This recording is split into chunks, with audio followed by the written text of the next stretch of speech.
اچھا اب کفر تک کیسے پہنچے؟ کوئی عمل کفر تک کیسے پہنچتا ہے؟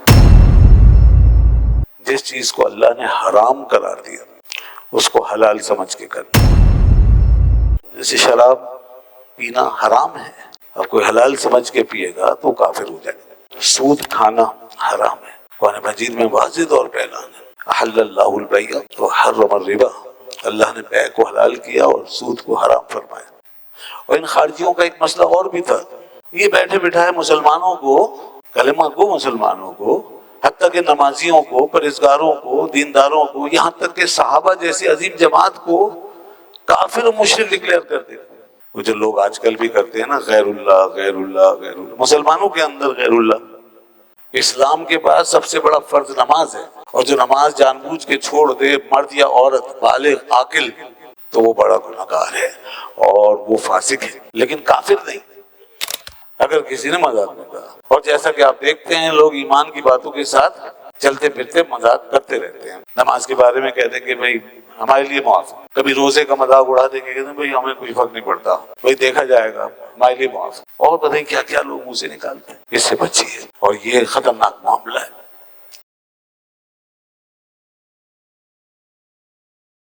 سورہ النساء آیت نمبر 48 میں اللہ رب العزت نے ارشاد فرمایا کہ بے شک اللہ تعالی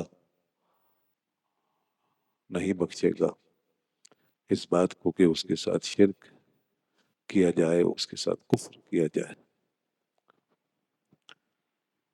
اور بخش دے گا اس کے علاوہ جو وہ چاہے گا. اور جو شرک کرے اللہ کے ساتھ، تحقیق اس نے بڑا گناہ گڑھ لیا، بڑے گناہ کا ارتکاب کیا. اور فرمائیے اس مقام پر اللہ تبارک و تعالی نے شرک و کفر کے بارے میں یہ بات واضح فرما دی کہ اس کی بخشش نہیں ہے، نہ شرک کی بخشش ہے نہ کفر کی بخشش ہے. اگر کوئی اس کے اوپر مر گیا، اگر اس نے توبہ نہیں کی اور اس کی بہت اس حال میں آئی کہ وہ کافر تھا. اب یہاں شرک کے ساتھ کفر بھی سمجھے، اس لیے کہ شرک جو ہے وہ کفر کے معنی میں بھی استعمال ہوتا ہے. اور یہ بات بھی قرآن مجید میں جا بجا موجود ہے اور احادیث میں کہ اللہ تعالیٰ نہ تو شرک کو بخشے گا اور نہ کسی قسم کے کفر کو.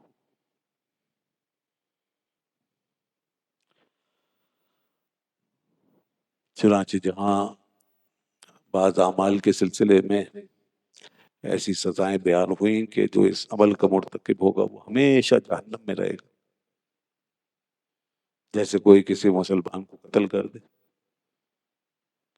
تو فرمایا فَجَزَاؤُهُ جہنم خالداً فیہا، وہ اس میں ہمیشہ رہے گا، جہنم میں اس کی جزا ہے اور اس جہنم میں ہمیشہ رہے گا.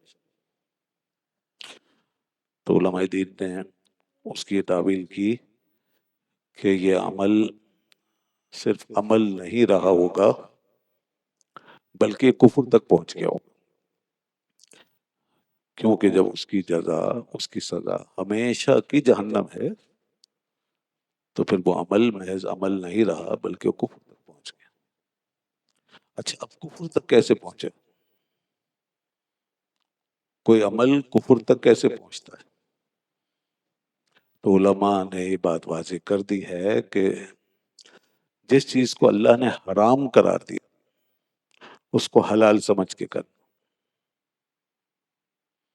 دو طرح سے آدمی مرتکب ہوتا ہے نا برائی کا. ایک تو یہ کہ وہ سمجھ رہا ہے کہ یہ حرام ہے اور میں غلط کام کر رہا ہوں، تو وہ تو صرف گناہگار ہے. لیکن ایک شخص وہ ہے کہ جو یہ سمجھتا ہے نہیں جی کوئی حرام نہیں ہے، یہ میرے لیے حلال ہے. اب وہ اللہ کے حرام کیے ہوئے کو حلال سمجھ رہا ہے تو یہ کفر ہے. یہ پہلے انکار ہے پھر وہ گناہ ہے. تو اس نے اللہ کے ایک حرام کیے ہوئے عمل کو حلال قرار دے کر کے پہلے تکذیب کی، تو اس لیے کفر ہو گیا۔ اسی طرح اور سارے کام، جیسے شراب پینا حرام ہے، اب کوئی حلال سمجھ کے پیے گا تو کافر ہو جائے گا، یہ کفر ہے۔ سود کھانا حرام ہے، قرآن مجید میں واضح طور پہ اعلان ہے، احل اللہ البیع وحرم الربا، اللہ نے بیع کو حلال کیا اور سود کو حرام فرمایا، تو اب کوئی اس کو حلال سمجھے گا کافر ہو جائے گا۔ 3 مثالیں ہیں۔ تو اب جہاں کے کسی عمل کی کوئی ایسی سزا بیان ہوئی ہو کہ ہمیشہ کی سزا ہے اور انسان اس سے کبھی نہیں نکلے گا، تو سمجھ لیں کہ وہاں وہ گناہ نہیں رہا، کفر بن گیا۔ کیونکہ اگر وہ گناہ صرف گناہ ہوتا اور اس کا ایمان باقی ہوتا بندے کا، تو یہ ہمارا عقیدہ ہے کہ ہر گناہ کی بخشش ہو سکتی ہے، چاہے جب بھی ہو۔ اگر ایمان سلامت ہے تو اللہ تعالیٰ ہر گناہ کی بخشش فرما دے گا، جیسا کہ اسی آیت میں سورہ النساء کی آیت نمبر 48 جو میں نے پڑھی شروع میں، فرمایا وَيَغْفِرُ مَا دُونَ ذَلِكَ، اور وہ بخش دے گا اس کے علاوہ، یعنی شرک و کفر کے علاوہ وہ بخش دے گا، تو سب آگے اس میں لمن یشاء، لیکن آگے فرمایا جس کے لیے چاہے گا۔ تو مطلب یہ ہے کہ وہ اپنی مشیت سے ہی بخشے گا، ہماری مرضی نہیں چلے گی، ہماری مرضی نہیں کہ سزا نہ ہو، یہ نہ ہو، وہ نہ ہو، نہیں، وہ اپنی مرضی، وہ اس کی مشیت سے ہی ہے، یعنی اس نے مشیت یہ فرما لی ہے کہ وہ گناہوں کو بخش دے گا۔ اگر وہ یہ مشیت نہ فرماتا، یعنی یہ ارادہ نہ کرتا، مشیت کا مطلب کیا ہے؟ ارادہ، اگر وہ ارادہ نہ کرتا تو پھر کون بخشواتا، کیسے بخشش ہوتی؟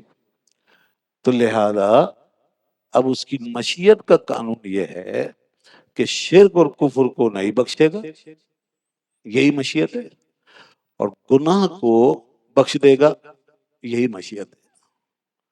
تو اس لیے فرمایا یغفر ما دون ذلک لمن یشاء۔ تو ایک بڑی اہم بات ہے یہ، اس کو نوٹ کر لیں کہ کوئی گناہ جو ہے نا، اگر حد کفر کو پہنچ جائے تو حد کفر کو پہنچنا اس صورت میں ہے کہ جب آپ علت حرمت میں تبدیلی کر، خدا نخواستہ کوئی شخص حلال ہی سمجھنے لگے، اور جب آدمی گناہوں میں ڈوب جاتا ہے نا تو اس کا عقیدہ بدل جاتا ہے عام طور پر۔ ویسے تو ہمیں نہیں معلوم جب تک کہ وہ اپنی زبان سے اظہار نہ کرے۔ کوئی ساری زندگی سود کھا رہا ہے، ساری زندگی شراب پی رہا ہے، ساری زندگی بدکاری کر رہا ہے اور قتل کر رہا ہے، لوگوں کو مار رہا ہے، قتل کر رہا ہے، لوگوں کی جانیں لوٹ رہا ہے، ظلم کر رہا ہے، زندگی گزر جاتی ہے لوگ یہ کام کرتے کرتے، اور اسی حالت میں مر جاتے ہیں، تو بھی ہم اس کو کافر نہیں کہیں گے۔ اگرچہ بعض فرقے ایسے ہوئے ہماری تاریخ میں جو ایک گناہ کرنے پہ بھی کافر کہہ دیتے ہیں، بعض فرقے ایسے ہیں جو ایک گناہ کرنے پر بھی کفر کا حکم لگا دیتے ہیں، جیسے وہ خارجیوں کا نام سنا ہوگا آپ نے، خارجی وغیرہ، اس طرح کے فرقے جو انتہا پسند کہلاتے ہیں، ایکسٹریمسٹ کہلاتے ہیں، انہوں نے بڑی شدت سے کام لیا اور انہوں نے لوگوں کو بہت قتل کیا اسی بنیاد پہ کہ بھئی آپ نے یہ فرض چھوڑ دیا، آ جائیے اب تلوار کے نیچے، آپ کا خون حلال ہو گیا۔ تو یہ اس طرح کی شدت پسند، خیر ان کا اس وقت کلکما کر دیا گیا اور ان کے خلاف باقاعدہ حضرت علی رضی اللہ عنہ نے ایکشن لیا۔ اور ان خارجیوں کا ایک مسئلہ اور بھی تھا، یہ بیٹھے بٹھائے مسلمانوں کو، کلمہ گو مسلمانوں کو، حتیٰ کہ نمازیوں کو، پرہیزگاروں کو، دینداروں کو، یہاں تک کہ صحابہ جیسی عظیم جماعت کو کافر و مشرک ڈکلیئر کرتے تھے۔ ان کا ایک مسئلہ یہ بھی تھا، یعنی ان کی شدت پسندی اور انتہا پسندی کا عالم یہ تھا کہ گناہ کرنے پر تو کفر کا فتویٰ دیتے ہی تھے، یہ تو مسلمان ایسے ایسے مسلمان کے جن کے نامہ اعمال پہ اگر کوئی گناہ ڈھونڈے تو خود گناہگار ہو جائے، ایسے ایسے مسلمان. یعنی حضرت علی رضی اللہ عنہ سے زیادہ ان کے دور میں اور ان کے بعد ان سے بڑھ کے کون مسلم اور مومن ہوگا. اور اسی طرح اور صحابہ کرام، مگر ان خارجیوں نے ان کو بھی دار اسلام سے نکال دیا. اور یہ کس نظریے کے تحت نکالا؟ یہ ان کی ایک اور انتہا پسندانہ سوچ تھی کہ وہ جو تحکیم کا مسئلہ ہوا نا تو وہ غیر اللہ کا معاملہ آ گیا بیچ میں. وہ جو لوگ آج کل بھی کرتے ہیں نا، غیر اللہ غیر اللہ غیر اللہ، مسلمانوں کے اندر غیر اللہ، کوئی معاملہ کسی قسم کا کر لیا، کسی نے کوئی نیاز دلا دی، غیر اللہ کی نیاز ہو گئی صاحب. کوئی ادب احترام کر لیا، کھڑے ہو گئے ادب سے سلام پڑھ لیا، غیر اللہ کی تعظیم ہو گئی. کسی نے نعرہ لگا دیا یا علی مدد، غیر اللہ کی جناب وہ ندا ہو گئی. تو یہ سب اس طرح سمجھا جاتا ہے جیسے اللہ کے مقابلے میں ہو گیا اور جیسے خدا سمجھ کے ہو گیا. تو ان کو بھی یہی مغالطہ ہوا جب تحکیم ہوئی نا، ثالث بنائے گئے حضرت علی کی طرف سے، حضرت ابی معاویہ رضی اللہ عنہما کی طرف سے. انہوں نے کہا یہ تو غیر اللہ کو اپنے حکم بنا دیا اور اللہ کو چھوڑ دیا، تو یہ کفر ہو گیا. تو بالکل اسی انداز سے یہ ایک بڑی انتہا پسندانہ اپروچ ہے، یہ بہت بڑا ایکسٹریمزم ہے. یہ پہلی دفعہ اس وقت ظاہر ہوا تھا، صحابہ کرام موجود تھے اور صحابہ ہی کے خلاف یہ ایکسٹریم لیول حرکت میں آ گیا. اور پھر وہ جو ہونا تھا وہ ہوا، پھر کچھ نقصان ہو گیا، بڑا نقصان ہو گیا. بلکہ خود حضرت علی رضی اللہ عنہ کو شہید اسی ایکسٹریم گروپ نے کیا. حضرت مولا علی رضی اللہ عنہ کو جو شہید کیا ہے اسی ایکسٹریم گروپ نے کیا. کسی باہر سے غیر مسلم نے نہیں مارا، کسی عیسائی نے، کسی یہودی نے، کسی ہندو نے، کسی مجوسی نے، کسی غیر مسلم نے نہیں مارا، اسی ایکسٹریم گروپ نے مارا. صرف اسی ایک سوچ کے فرق کی وجہ سے کہ صاحب آپ یہ کر رہے ہیں لہذا آپ دار اسلام سے خارج ہو. اس لیے ہم کہتے ہیں کہ ان چیزوں کو پہلے سمجھ لیں کہ یہ کہنا تو آسان ہے، لیکن جب یہ اپنے پیک پر پہنچیں گی چیزیں تو اس کا بڑا نقصان ہوگا. جب اس کے ساتھ کسی کا دماغ گھوم جائے گا تو اس کا بڑا شدید خطرناک رد عمل آئے گا. تو اس لیے یہ جو اس طرح کی سوچ تھی شرک وغیرہ کی، یہ خارجیوں نے پیدا کی. تو ہم کیا کہتے ہیں؟ ہم کہتے ہیں، میں بات کر رہا تھا کہ خارجیوں نے کسی بھی عمل کے حوالے سے کہہ دیا تھا کہ کوئی اگر نماز چھوڑ دے، کوئی اگر اور کوئی ایسا بڑا گناہ کر لے تو وہ کافر اور بے دین ہے. تو بہرحال جی ایسا نہیں ہے، کوئی شخص بھی جو ہے وہ بے عملی سے کافر نہیں ہوگا. تو اب ہاں یہ ہو سکتا ہے کہ ایک شخص جب کسی بے عملی میں ڈوب جائے تو وہ اس کے اندر اتنا مستغرق ہو جائے کہ اس کو حلال سمجھنے لگے. جیسے مثال کے طور پر نماز بالعموم لوگ نہیں پڑھتے، اکثریت مسلمانوں کی نماز نہیں پڑھتی، اور یہ بہت بڑا گناہ ہے، بہت بڑا گناہ ہے، سب سے بڑا گناہ ہے. یہ اسلام کے بعد سب سے بڑا فرض نماز ہے، اور جو نماز جان بوجھ کے چھوڑ دے مرد یا عورت بالغ عاقل تو وہ بڑا گناہگار ہے اور وہ فاسق ہے، لیکن کافر نہیں، مشرک نہیں.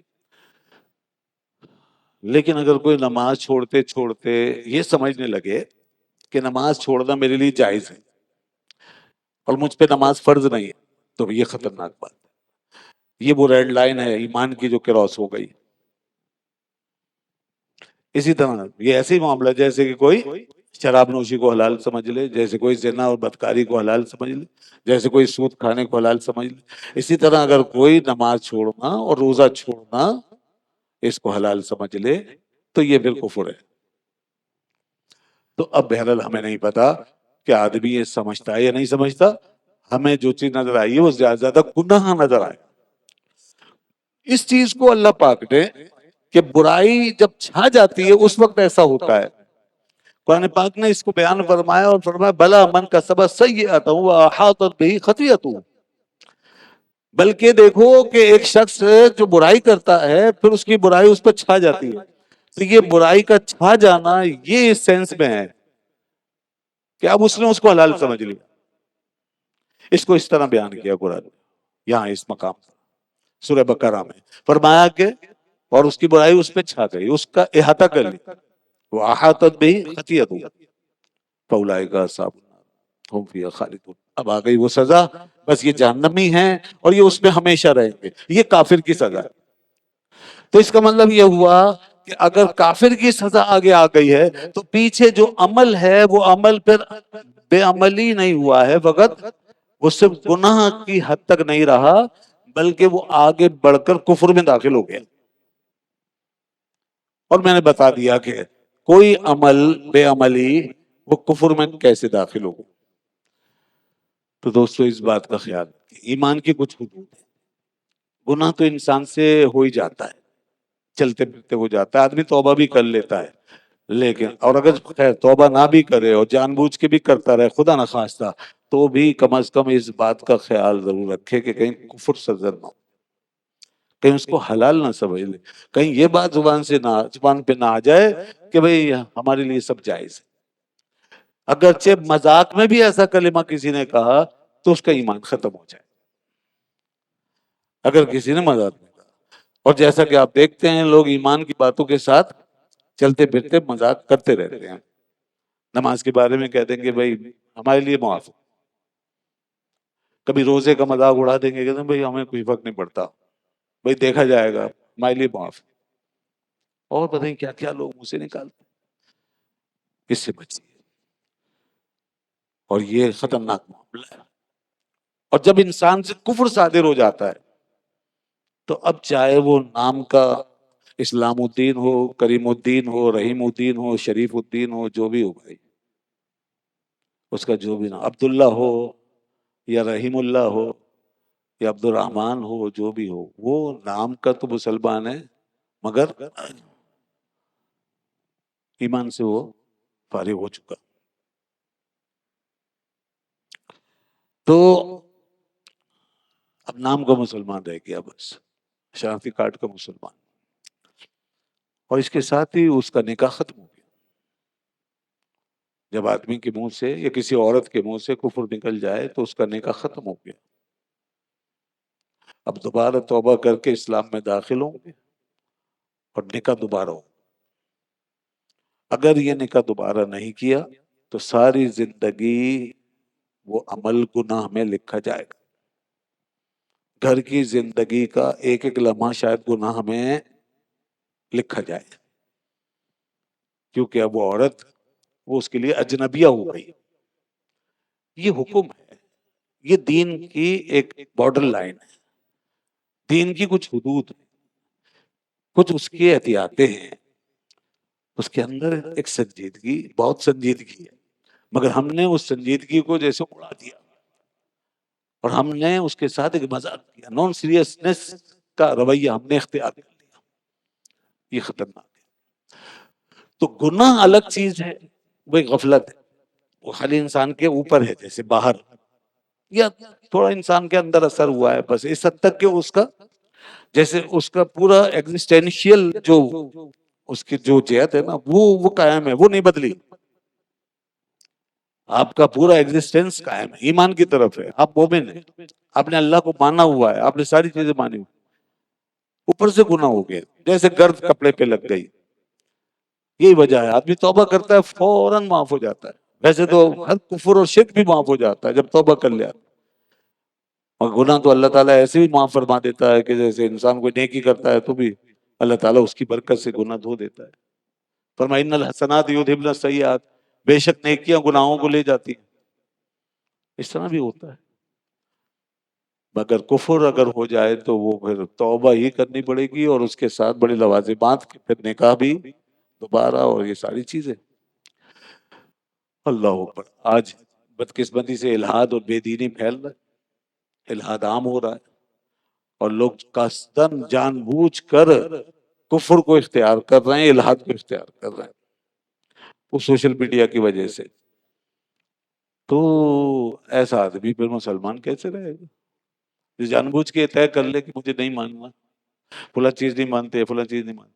اور یاد رکھیں کہ ضروریات دین جو ہے نا پورا ایک اسٹرکچر ہے. ضروریات دین جس کو کہتے ہیں، جیسے اللہ کی توحید، رسالت، ختمی مرتبت اور فرشتوں کا ماننا، جنت دوزخ کا ماننا، آخرت کا ماننا، قرآن کا ماننا، انبیاء کرام کا ماننا، وحی کا ماننا، یہ سب ضروریات دین ہے. نماز کا ماننا، روزے کا ماننا، حج کا ماننا، زکوٰۃ کا ماننا، یہ سارے فرائض. اسی طرح جو چیزیں حرام ہیں ان کو حرام جاننا، یہ ضروریات دین ہے. پھر اللہ کا ادب، اس کے رسولوں کا ادب، فرشتوں کا ادب، یہ ضروریات دین ہے. تو یہ پورا ایک اسٹرکچر ہے. اس میں کسی چیز کا اگر انکار کیا یا کوئی اس کے اندر سے چیز فراموش کر دی، کسی ایسے سنگین ادب کے معاملے میں بے ادبی کا ارتکاب ہو گیا، اللہ تعالیٰ کی ذات کا مذاق اڑا دیا، فرشتوں کا مذاق اڑا دیا، انبیاء کرام میں سے کسی کے حوالے سے کچھ تخفیف یا استخفاف کا رویہ اختیار کر لیا، جی ہاں، مسلمان نہیں کر سکتا. دنیا کی ساری قومیں یہ کام کرتی ہیں، اس لیے کہ ان کا دین نہیں ہے، وہ کوئی ایمان نہیں ہے، وہ ان کا اپنا اب گڑا ہوا ایمان ہے. اب چاہے وہ جتنی عبادتیں کریں، جتنے بڑے بڑے گرجا گھر بنائیں، جتنے لوگ چاہیں جمع ہوں، لاکھوں لوگ جمع ہوتے ہوں گے، ان کے یہاں بھی ساری رسمیں ادا ہوتی ہوں گی، لیکن وہ اب دیکھیے کہ ہمارے نبی پاک صلی اللہ علیہ وسلم کی شان میں بے ادبی، گستاخی، قرآن کا انکار. اسی طرح انبیاء جو اپنے انبیاء ہیں، ان کے جن کو وہ مانتے ہیں، ان کے حق میں بڑی بے ادبیاں، گستاخیاں ان کا معمول ہے. ان کے سب چلتا رہے گا اور ان کا ایمان بھی قائم ہے. ان کے اپنے زعم میں ان کا ایمان قائم ہے. وہ کہتے ہیں جی ہم ابھی بھی پکے یہودی ہیں، ابھی بھی ہم پکے عیسائی. لیکن مسلمان اگر کسی ایک پیغمبر کی شان میں بھی ادنا بے ادبی کر دے، خدا نخواستہ، تو مسلمان نہیں رہے گا. اللہ کی اتاری ہوئی کتابوں میں سے کسی کتاب کا انکار کر دے، توریت ہو، انجیل ہو، جو اللہ نے اتاری، کسی کتاب کا اگر انکار کر دیا، مسلمان نہیں رہے گا. تو یہ جو چیزیں ہیں نا، یہ ضروریات دین ہے. اب اس سے باہر، یہ میں نے چند چیزیں موٹی موٹی بتا دی، کچھ اور تھوڑی بہت. تو اب اس سے باہر پھر ضروریات دین نہیں ہے. پھر بہت سی چیزیں جیسے لوگ سمجھ لیتے ہیں ضروریات دین میں داخل ہے. تو یہ ضروریات دین، ان کو ماننا ضروری ہے. اچھا، اور ادب اور احترام کے حوالے سے ایک بات عرض کروں. ادب اور احترام کا معاملہ یہ ہے کہ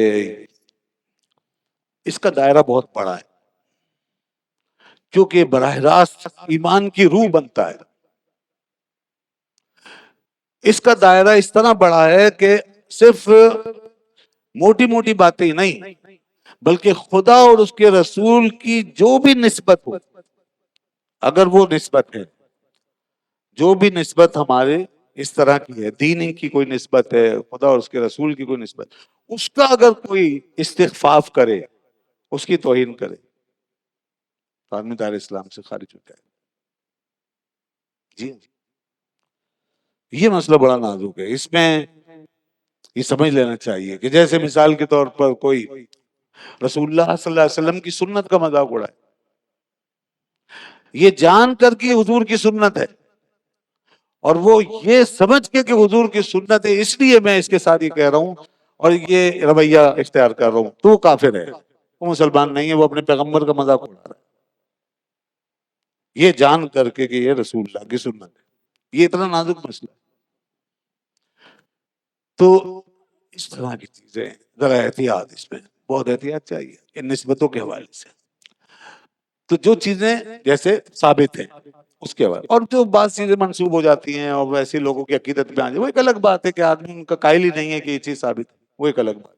لیکن جب آپ ایک چیز کے قائل ہیں اور ایک چیز ثابت ہے، پھر اس کے بعد پھر آپ اس کا مذاق اڑائیں، توہین کریں، تو یہ ضروریات دین کا ہی حصہ ہے، اور اس میں انکار ہوگا، یہ توہین ہوگی، یہ کفر ہوگا. تو میں عرض کر رہا تھا کہ اللہ تعالیٰ شرک کو نہیں بخشے گا، کفر کو نہیں بخشے گا. شرک و کفر یہ ایسی چیز ہے، یہ نہیں بخشے.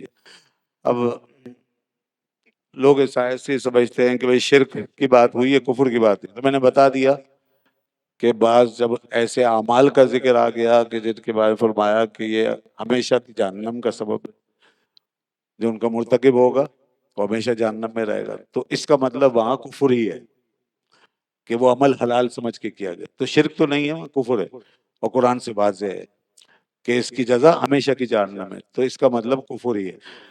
جو آدمی اس حالت میں مرا خدا نہ خواستہ بغیر توبہ کیے، ہاں توبہ کر لی تھا، اگر توبہ کر لی آخری وقت میں بھی توبہ کر لی تو اللہ تعالیٰ معاف فرمائے، آخری وقت۔ جی کتنے لوگ مسلمان نہیں ہوتے کہ آخری وقت؟ بس حدیث میں آیا کہ غرغرے سے پہلے توبہ انسان کر لے بہتر ہوا، غرغرے سے پہلے توبہ کر لے، صحیح ہوگی؟ ہاں صحیح۔ غرغرہ جو یعنی جب بالکل آدمی آخری لمحات میں نزا کی کیفیت میں اور انسان کے اوپر غیب کھل گیا، تو اس سے پہلے توبہ کر لے، معاف ہو جائے۔ اگر وہ کیفیت آ گئی غرغرے کی اور نزا کا وہ صورت پیدا ہو گئی کہ جہاں انسان پہ چیزیں منکشف ہو جاتی ہیں، پھر تو توبہ کر ہی لیتے ہیں۔ فرعون نے بھی توبہ کر لی تھی، اللہ نے فرمایا اب توبہ کرتا ہے، اس سے پہلے تو نے کفر کیا، الان وقد عصیت من قبل، تو یہ ہو غرغرے سے پہلے۔ اور اگر دنیا زندہ ہے اور آخری وقت آ گیا اس دنیا کا، یعنی قیامت قریب آ گئی، اور وہ دن آ گیا کہ جب سورج مغرب سے نکل جائے گا، حدیث میں آیا بس مغرب سے جیسے ہی سورج نکلے گا تو پھر سب کی توبہ منسوخ، اب کسی کی توبہ نہیں۔ جو اس سے پہلے توبہ کر لے گا اس کی توبہ قبول، اس کے بعد توبہ کا وقت منسوخ ہو گیا جب سورج دیکھ لیں گے مغرب سے، وہ خیر آخری وقت۔ اور ہمیں جیتے جی انڈیویجولی ہر شخص کے لیے یہ ہے کہ غرغرے سے پہلے توبہ کر لیں۔